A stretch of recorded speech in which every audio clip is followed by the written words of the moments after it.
Welcome back to the Future Self podcast. Welcome to season 3, episode 9. Country number 2, Vietnam. One thing you have to bear with me on the quality of the studio until I find my footing in Europe. I used to love the Stoogie. I used to call it the Stoogie back at home in my apartment. I got lucky with the studio I found in Bali. Not so lucky up in the mountains of Vietnam, in Ninh Binh. That's where I'm at currently. But I want to bear with it, right? I want to work with it. The point of a podcast is a conversation. It's not always an aesthetic. I just do the aesthetic, the studio, and put in that effort because I care. And I think it's enjoyable and interesting. And that's what I like the most when I tune into a podcast, is being able to flicker between listening to it and then actually looking at it. But consistency, right? Consistency is what matters most. Now, that's what I actually want to talk about to start this podcast. Consistency, long-term, the long-term continuum.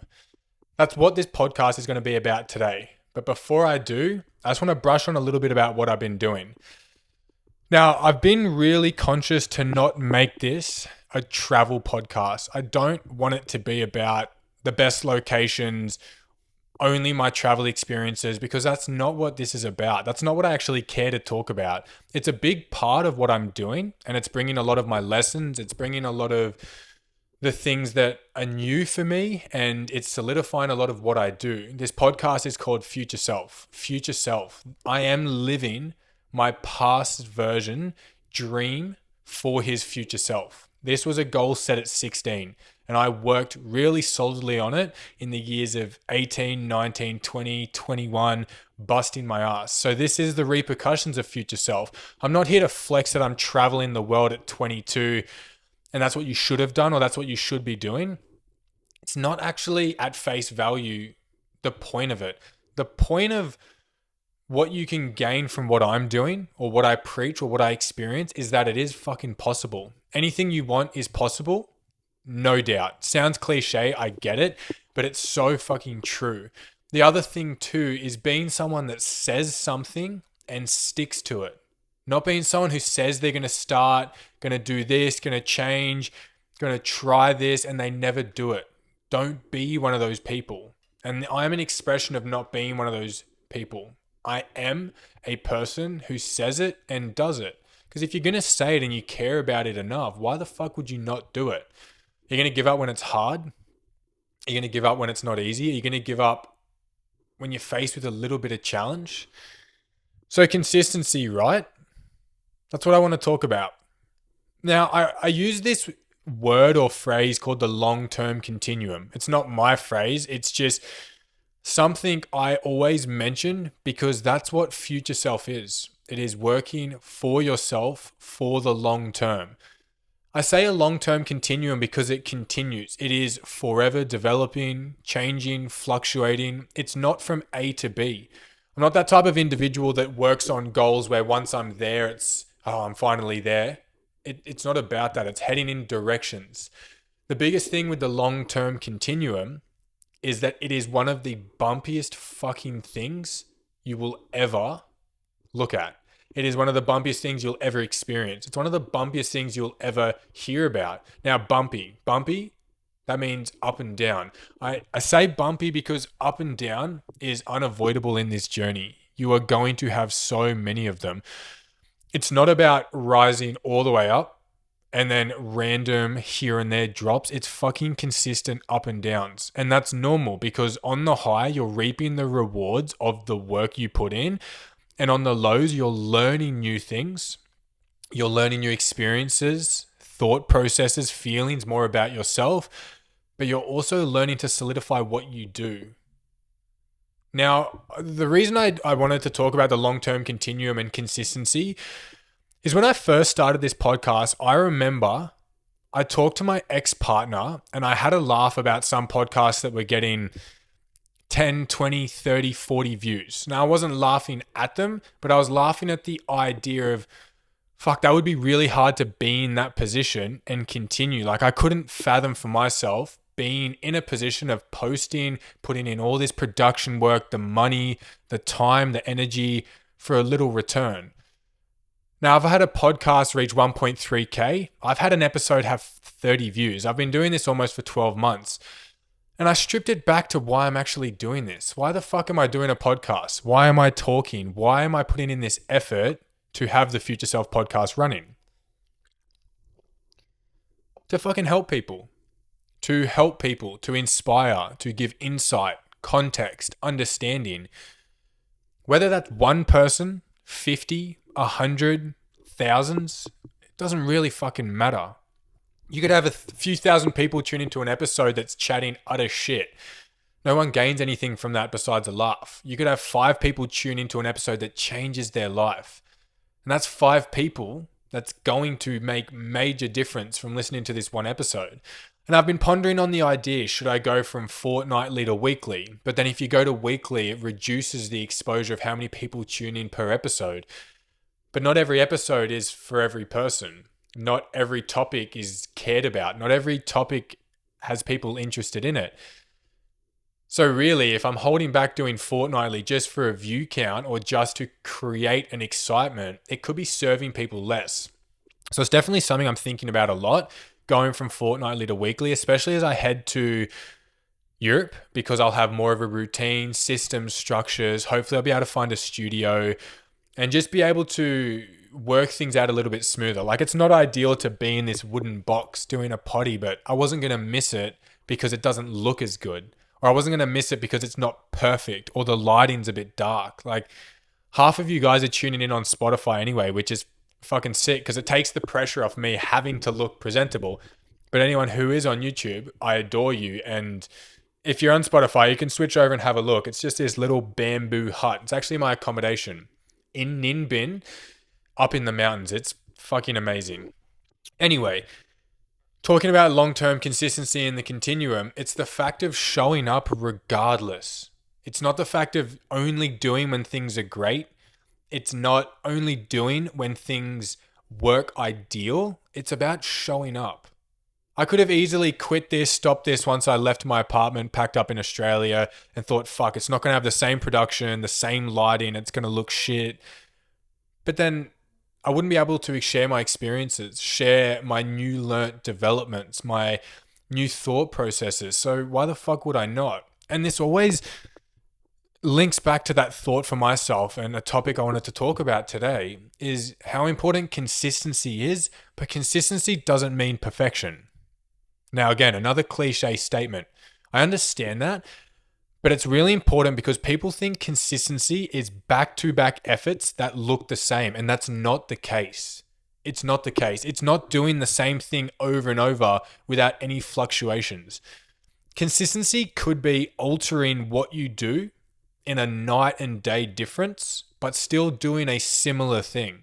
So for instance, I've been exercising, looking after my body, my heart, and my mind for the past 6 or 7 years, since I was 16.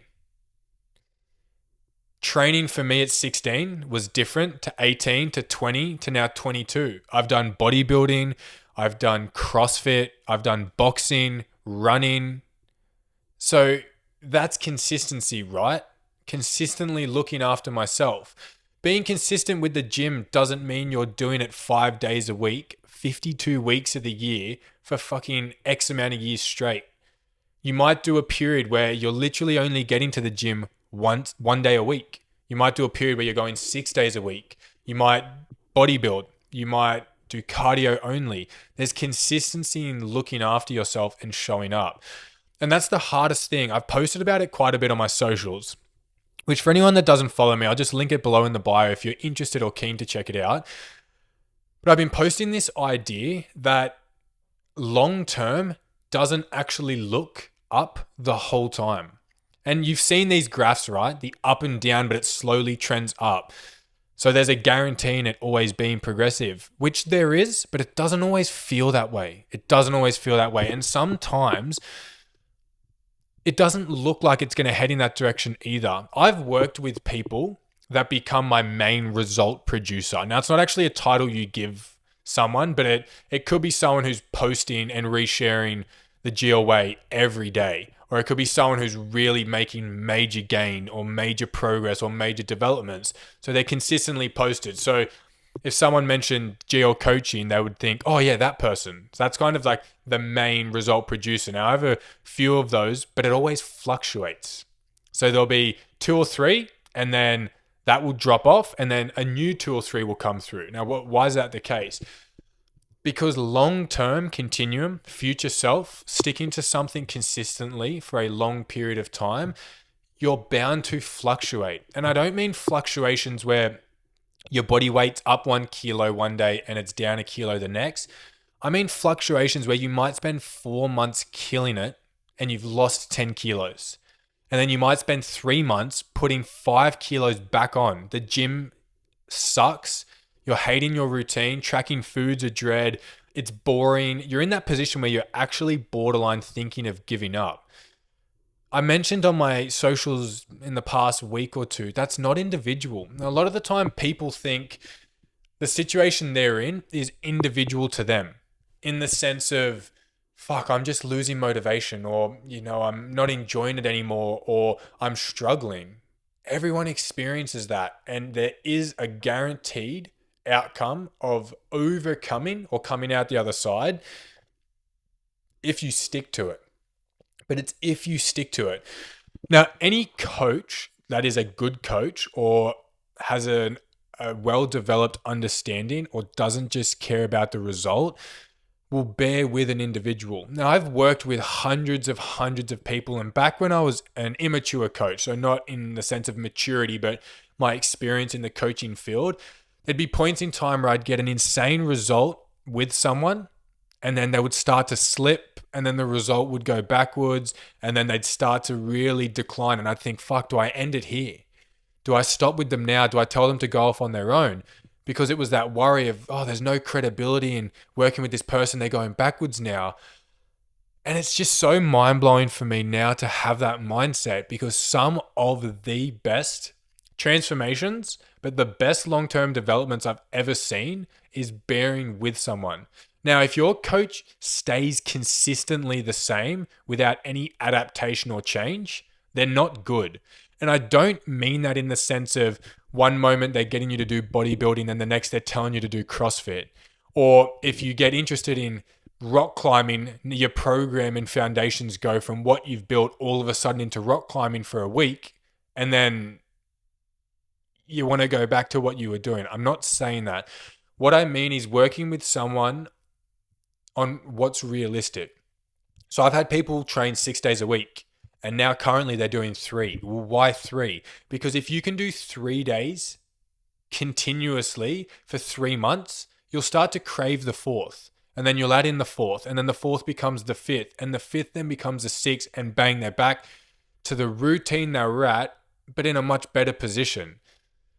It's not about forcing the foot into the shoe. You're able to wear different shoes. Now, fuck knows why that popped in my head, but it's just that idea of forcing. You don't have to force yourself to stay doing the same thing. Now, this is a really complex conversation, because if you're getting lazy, that's different. If you're getting sloppy, that's different. If you're starting to just not give a fuck and your coach is calling you out or reminding you on the routine you've built or pushing you to do different, that's a different situation. I'm not talking about that. I'm talking about having done something for so long without there being change. It's okay for there to be change.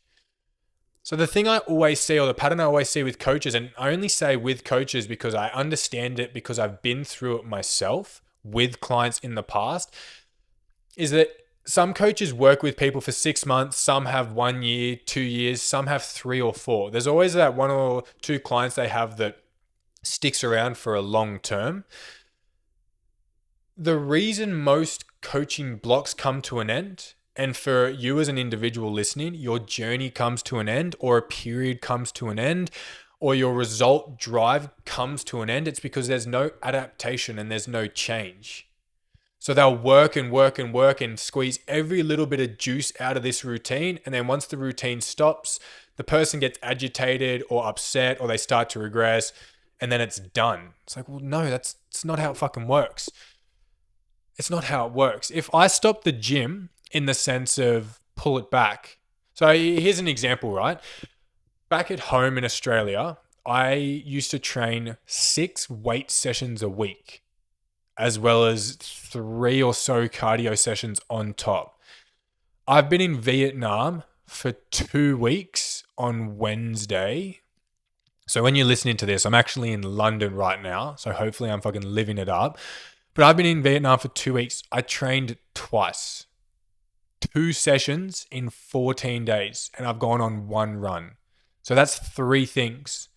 I used to do 6 sessions. So that's 12 sessions every 14 days. And 3 cardio. So that's 6 every 14 days. That's a lot, right? And I've done 2 in a run. But the thing with it is it's about being okay with knowing the long-term continuum. So this is just a period where I'm doing different things. This isn't a 2-week stint where I can't be fucked or I'm feeling lazy or I can't be bothered. It's just about being okay with things changing. I might land in Europe and I might train 2 or 3 times for the first month as I gain my footing. 1 month in a big, long scheme of things is not much at all. But the point I'm trying to make is being okay with making changes that suit you so you continue it. If I was going out in the mountains trying to do push-ups in the grass or run fucking stairs, like it's unrealistic for me and I would actually start to resent it. I would start to be agitated by it. Now, I've done the gym for so long, it's just something I can't give up. I'm one of those individuals where it functions in my cells. I'll be real, I've felt really weird having not trained. It's been really uncomfortable, but I've been okay with it and I'll be okay with it in Europe if I'm not training as much because it's about enjoying it long term. Pursuing any goal long term, if there's no enjoyment, what's the fucking point? Now, doing a bodybuilding prep where you're depleted as fuck, you don't enjoy that, but you're doing it for an enjoyment of the outcome. Training 12 sessions a week because you're doing a CrossFit comp isn't always enjoyable, but there's enjoyment in it because there's an outcome. So then this is leading into another thing I want to talk about, which is how you identify yourself and how important that actually is. How important it is not to enclose yourself as one person, but how important it is to have those times serve you, serve a purpose, serve a benefit, but also understand that you can be adaptable. So what I mean by this is at home, I was perfectionistic, very structured. I hated things being out of place. I hated people interrupting my schedule or my systems. I didn't really do much. It was very straight focused. I worked out a plan that was super optimal. Sleep at 7, wake up at 3:34, Monday through to Sunday. I did that back to back. People knew me as someone not really to invite to things because I'd say no. People knew that I worked hard, big days, long hours. That was my identity. I've worked half the time whilst traveling. I've double booked things. I've missed buses. I've missed trips. I've overspent. I've underspent. It is the complete opposite of who I was there. But here's the thing, right? That individual served a purpose. It was building, it was discipline, and it was growth. I bought an apartment. I bought my dream cars. I built enough stability and invested enough where I can travel in it and not be a stress. However, that's not how I identify as my person. That's just a period of what I identified as. And the reason I'm saying this is if you always say to yourself, I lack trust, you're going to lack trust. You could be someone who has had situations where trust has been affected or negatively experienced, but that doesn't make you a person that lacks trust. The reason I say that is the way you identify yourself is super important for the actions you take. So I've worked with people who were very low communicators and they just used to say, oh, I don't have much to say. I'm not a talkative person. And now that fucking individual talks heaps. I've had people who say they just don't really care. They're just not that bothered. And now they care. They matter on the details. They're affected by what they do. When you identify yourself as something, any opportunity you have to not be that thing are automatically blind shut. Your lenses are closed to it. So when I was a high stress, I used to say I was a high stress individual. I almost lent into high stress. I never did things that would reduce my stress because that's how I identified. And that's why people identify themselves as lazy or slow or stupid or dumb or this or that. It's like, well, if you're talking that to yourself every day, that's what you're going to be, because you will grab the opportunities that align to being that, and you will be blind shut to the opportunities of not being that. Little bit of insight on random topics. And the reason I'm talking about these are patterns and themes that have been popping up in the people I work with one-to-one, as they've been doing different from what they've ever been doing before. And it's fucking great. Like, I have a client who normally is perfection, on point, killing it, took a week off the gym, did things different, didn't blink an eye at it. We had a conversation about how amazing it was. I have another individual who doesn't really care too much on the result, just wants routine structure. He's caring about the result. He's putting in the effort. He's stepping it up. It's just so special to see people do different because they're open to doing different. They're not enclosed, or they're not categorizing themselves as something that shuts all those blinds off. Now, like I said before, weekly or fortnightly, I'm thinking about it. I want you guys to leave some feedback on what you would prefer. I don't know if you would prefer 20-minute episodes, 30, an hour. I definitely want to keep the structure of solo when I want to or when I need to, and with another person when I can. I was looking back at my old episodes, just how fucking special the people I've done podcasts with are, and how special those episodes are too.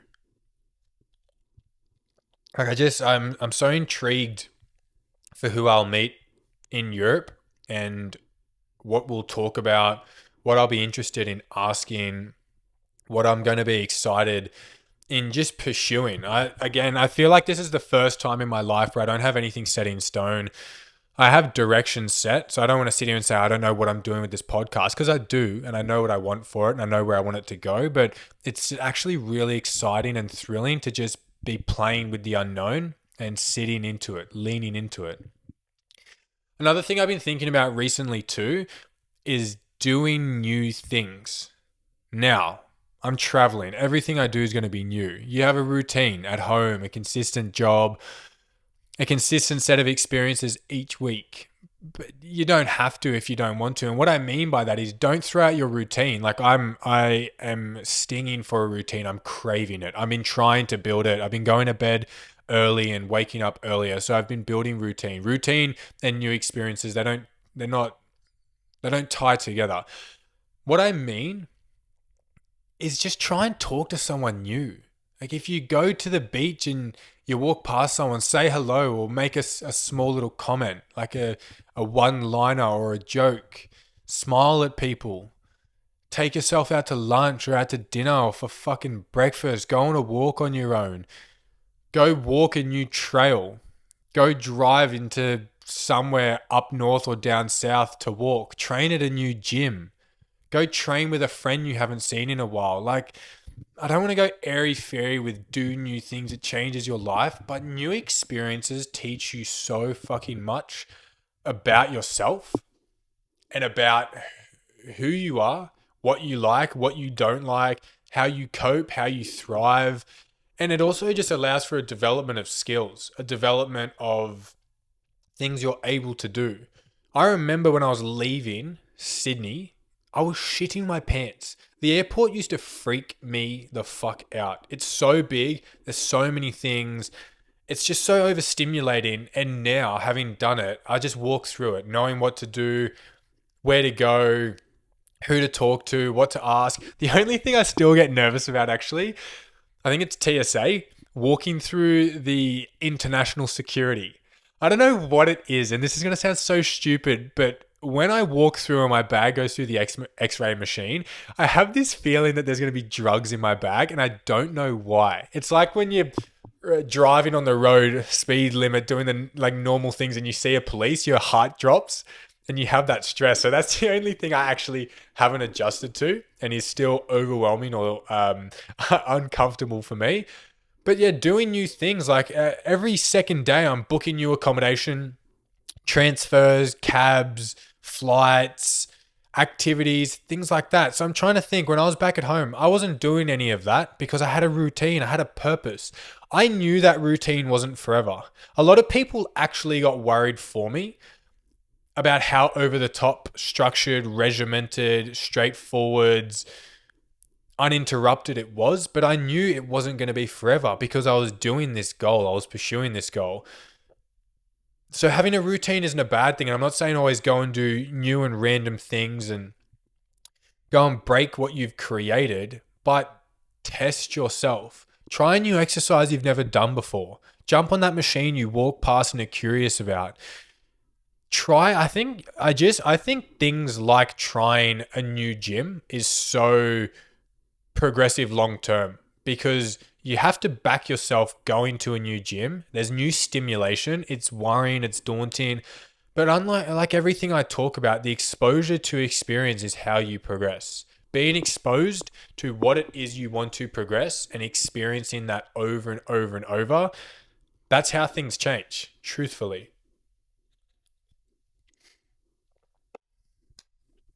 I'm interested to know what you're working on.